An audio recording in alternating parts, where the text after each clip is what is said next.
जय श्री महाकाल जी।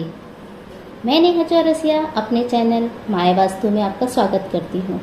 आज के इस वीडियो में हम शीशे या दर्पण से जुड़े वास्तुशास्त्र के नियमों के बारे में बात करेंगे। तो चलिए वीडियो शुरू करते हैं। हमारे घर का शीशा या दर्पण एक खास हिस्सा होता है। आईने या शीशे के सामने खड़े होकर खुद को निहारना किसे अच्छा नहीं लगता, लेकिन इसकी अहमियत सिर्फ यहीं खत्म नहीं होती। वास्तुशास्त्र के हिसाब से भी दर्पण की घर में काफ़ी अहमियत होती है। वास्तुशास्त्र की माने तो जीवन में उपयोग में आने वाली सभी चीज़ों का एक उपयुक्त स्थान होता है। अगर वह अपने उपयुक्त स्थान पर नहीं रखे होते तो घर में नकारात्मकता उत्पन्न होती है। दर्पण या आईना हमें हमारे व्यक्तित्व की झलक दिखाता है। आपके घर में किस दिशा में किस आकार और आकृति का दर्पण लगा है, इसका भवन और इसके आसपास की ऊर्जा पर काफ़ी प्रभाव पड़ता है। इसलिए वास्तुशास्त्र में इसके सही इस्तेमाल पर काफ़ी जोर दिया जाता है, क्योंकि दर्पण का इस्तेमाल किसी भी तरह की अशुभ ऊर्जा का मार्ग बदलने के लिए किया जाता है। वास्तुशास्त्र के अनुसार शीशा चुटकियों में हमारी किस्मत बदल सकता है। इसलिए आवश्यक है कि शीशा बाजार से खरीदकर लाने के साथ ही घर में लगाने से पहले कुछ बातों के बारे में जानकारी अवश्य लेना चाहिए, क्योंकि अगर गलत दिशा का चुनाव हुआ तो फिर समस्याओं का सामना करना पड़ सकता है। तो हम समस्याओं के बचाव हेतु दर्पण से जुड़े वास्तु नियमों के बारे में बात करेंगे। जैसे दर्पण कब खरीदना चाहिए। वास्तु के अनुसार गुरुवार के दिन दर्पण खरीद सकते हैं। दर्पण का आकार कैसा हो। दर्पण का आकार जितना बड़ा और हल्का हो, वास्तु के हिसाब से उतना ही अच्छा माना जाता है। दर्पण के कोने तेज, नुकीले या कांटेदार नहीं होना चाहिए। यह अच्छे से फ्रेम किए हुए होना और गोलाई लिए हुए होना चाहिए। ग्लास दबा हुआ या ऐसा नहीं होना चाहिए जिससे चेहरा एकदम गोल या लंबा नजर आए। जैसा चेहरा है वैसा ही नजर आना चाहिए। इसमें आपका चेहरा देखते समय चेहरा धुंधला, तिरछा या अधिक लंबा या सामान्य से छोटा नहीं दिखना चाहिए। दर्पण को मनमाने आकार से कटवाकर ना लाएं। मकान का कोई हिस्सा असामान्य आकार लिए हुए हो तो या फिर अंधकार युक्त हो तो वहां पर आप गोल दर्पण लगा सकते हैं। कैसा हो दर्पण का फ्रेम। दर्पण का फ्रेम भी काफ़ी अहम होता है। दर्पण का अपना असर इतना ज़्यादा होता है कि यह जहाँ भी इस्तेमाल किया जाता है वहाँ की ऊर्जा को दोगुना कर सकता है। इसलिए फ्रेम का रंग भड़कीला, सुर्ख लाल, गहरा नारंगी या गुलाबी रंग का नहीं होना चाहिए। इसकी वजह अगर फ्रेम नीला, हरा, सफ़ेद, क्रीम या ऑफ वाइट हो तो बहुत अच्छा रहता है। अगर फ्रेम कहीं से टूट फूट हो जाए तो उसे जल्द से जल्द ठीक करवाना चाहिए। दर्पण की दिशा। वास्तुशास्त्र के अनुसार ब्रह्मांड की पॉजिटिव एनर्जी हमेशा पूर्व से पश्चिम की ओर और उत्तर से दक्षिण की ओर चलती है।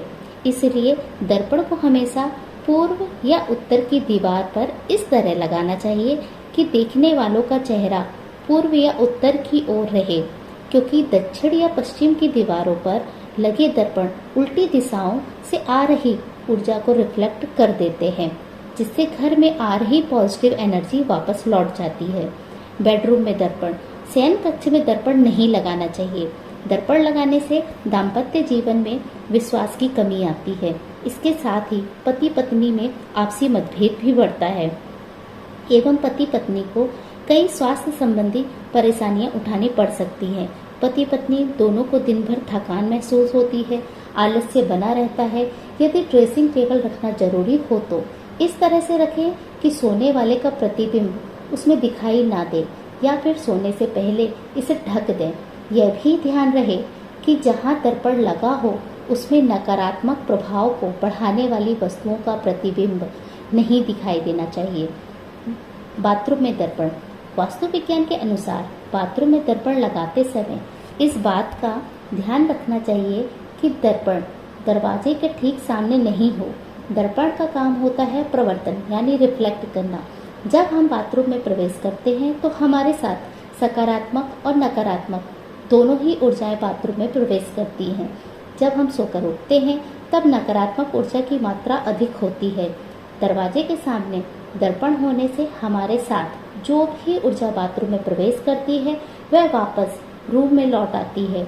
नकारात्मक प्रभाव को दूर करने के लिए बाथरूम में दर्पण इस प्रकार से लगाना चाहिए ताकि इसका रिफ्लेक्शन बाथरूम से बाहर की ओर नहीं आए। रसोई घर में दर्पण। खाना बनाते समय गृहिणी की पीठ रसोई के दरवाजे की तरफ ना हो। यदि ऐसा हो तो गृहिणी के सामने दीवार पर एक आईना लगाकर दोष दूर किया जा सकता है। छोटी जगह पर दर्पण। घर यदि छोटा है या घर की कोई जगह सक्रिय है तो वहाँ पर वास्तु के अनुसार दर्पण लगाकर सकारात्मक प्रभाव पैदा किया जा सकता है। ड्राइंग रूम छोटा होने पर दर्पण का उचित उपयोग किया जा सकता है। आमने सामने दर्पण। दीवारों पर दर्पण इस तरह ना लगाएं कि वे एक दूसरे के आमने सामने हो। आमने सामने दर्पण लगाने से घर के सदस्यों में बेचैनी और मतभेद पैदा होते हैं। दर्पण इस तरह भी नहीं लगाना चाहिए जिससे खिड़की या दरवाजों का प्रतिबिंब बन रहा हो। दर्पण ढेर सारे नहीं होने चाहिए। जहाँ दर्पण की जरूरत हो वहीं दर्पण को लगाना चाहिए। भवन के बाहर ऊंची इमारतें, पेड़ या इलेक्ट्रिक पोल है तो उनकी तरफ उत्तल दर्पण रखें। अगर आपके घर या ऑफिस का मुंह दक्षिण पश्चिम की ओर है तो एक अष्टकोणीय दर्पण चौखट या दीवार पर बाहर की ओर लगा देने से उस दिशा से आने वाली निगेटिव एनर्जी को रोका जा सकता है। व्यापारी या दुकानदार अपने कैश बॉक्स की भीतरी दीवारों पर भी शीशों का इस्तेमाल करें तो लक्ष्मी का आगमन होता है और बिजनेस में फायदा होता है। वास्तुशास्त्र के अनुसार घर में लगे दर्पण जिस कोण या दिशा में लगे होते हैं उस कोण की दिशा को परावर्तित करते हैं। अब तो सकारात्मक ऊर्जा का प्रभाव भवन में अधिक होगा। बिस्तर के ठीक सामने आईना होने से पति पत्नी को प्रतिबिंब करने वाला दर्पण तलाक तक का कारण बन सकता है। इसलिए रात्रि के समय दर्पण दृष्टि से ओझल होना चाहिए। शयन कक्ष में आईना इस प्रकार लगाएं ताकि उस आईने में आपका बेड नजर ना आए। कमरे में दरवाजे के अंदर की ओर दर्पण नहीं लगाना चाहिए। यदि दरवाजा ईशान की ओर हो तो दर्पण लगाया जा सकता है। शीशे के सामने कोई शुभ चीज रखी या झलकनी चाहिए। इससे आपके घर में खुशहाली निवास करेगी। आईना घर की दीवारों पर ना तो ज्यादा ऊपर ना ही ज्यादा नीचे लगाएं, वरना घर के लोगों को शारीरिक तकलीफ से गुजरना पड़ सकता है। आईना हमेशा साफ सुथरा और बिल्कुल भी टूटा हुआ नहीं होना चाहिए, क्योंकि ऐसे आईने में देखने से निगेटिव एनर्जी पैदा होती है। यदि घर के बेसमेंट या दक्षिण पश्चिम दिशा में स्नान घर और शौचालय बना है तो वर्गाकार आईना पूर्वी दीवार पर लगाने से वास्तु दोष दूर होता है। दर्पण का टूटना अशुभ माना जाता है। ऐसी मान्यता है कि कोई मुसीबत इस दर्पण पर टल गई। टूटे दर्पण को तुरंत ही फेंक देना चाहिए।